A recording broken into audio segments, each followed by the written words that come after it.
Hey guys, I'm Bart. Hey guys, I'm Gio. Hello, I'm Joe. Hello, I'm Tiffany, and you're watching AskTheFeels. And today we have a question from Raquel. Rachel, darling. Hey guys, so my friend has been cheated on by her boyfriend twice now. And because of this, she has a lot of trust issues when it comes to him. So every time a girl comes near him, she'll get really angry or try to pull him away. She'll get sulky and mad. And lately, she's been kind of acting hostile towards me.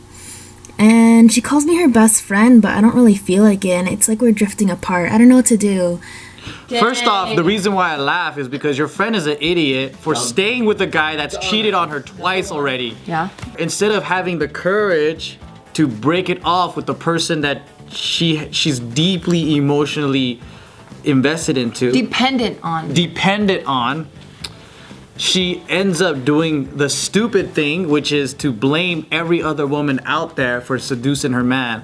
And then she's gonna turn on you. That's what she already is doing. She's already turning on you. She's already doing it. You can either tell her to her face, which she's so fucking blind that she's not gonna be able to see, or just leave. She's too lost right now. He's probably gonna end up leaving her too. She's gonna be all alone and be like, fuck.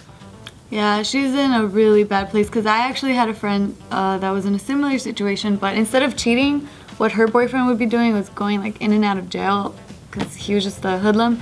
But pretty much like it got to a point where like they were in a 7-year relationship, and then she was just so stressed out by this relationship that it got to a point where she turned it on me and she started yelling at me over something that made no sense. And then in that conversation, she yells at me. She's like, "I've been with you for 7 years." Blah, blah, blah. And I'm like, "You've been with me for 7 years?" Yeah. Did she even hear herself say that? I don't know, but she was just so emotionally like distraught that in that moment I'm like, okay, you need some time to yourself, and I cannot be your friend anymore because I've been trying to be here for you and it just doesn't work. Throughout all these years, you've been, going through all this heartbreak, and and then now you've like turned it on to me where it's like, now I'm the bad guy here, and it's like, okay, I don't want to deal with that anymore. So I had to remove myself from that friendship, and we were friends for years. But after that, I'm like, okay, you're on your own, girl. I'm sorry.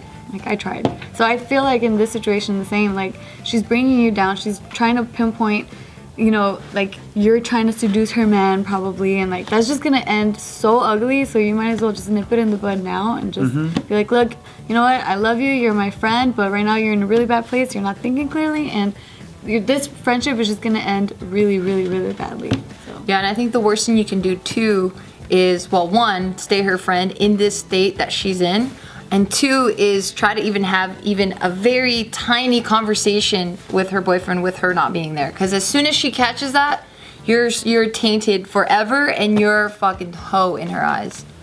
So I would slowly just kind of back away. Give her and her man some space. Let her figure it out on her own. Let her man cheat a little bit more? She's the type of person that needs to fall on her face for her to figure it all out. If she even figures it all out. And if you really value this friendship, that's the best way to do. It's just take a step back, and she has to learn from her own mistakes. Some people are smart enough to be able to take advice from friends, but some people are just so stupid, and they have to have the same thing fuck them over and over and over again for them to learn. And in this case, it seems like your friend is the latter.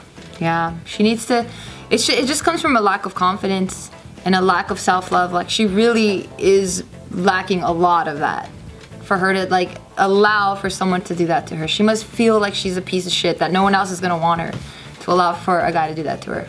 Yeah, and I believe a good friend is someone who can also be tough, because a lot of people think, being a good friend is just being a shoulder to cry on, but to me that's an enabler, because if you see this bad behavior happening, and if you can't help correct that, and if you can't help step in, and you can't do anything but be a punching bag, that's not a good friend.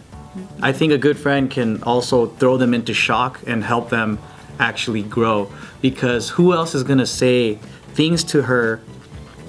Like, the stranger's not gonna say those things to her the way that you can, because you know her. And a lot of good friends would probably risk friendship in order to help their friends become better. Hey guys! guys, hope you enjoyed the last episode. Make sure to leave a comment below. Let us know what you thought of this episode. Did you like it? Did you agree with our advice? Or did you disagree? Did you have better advice? Make sure to leave it down below in the comment section. Alright guys, and if you want to see any more episodes, guess what? You can check it out right here. If the friend doesn't know how they feel about it, I would say, oh, like what motivated this look? And then if they're like, oh, I don't know, am I even doing it right? Then I feel like, okay, put your 2 cents in. But if they're like, I don't know, I thought it was kind of cool, then shut the fuck up.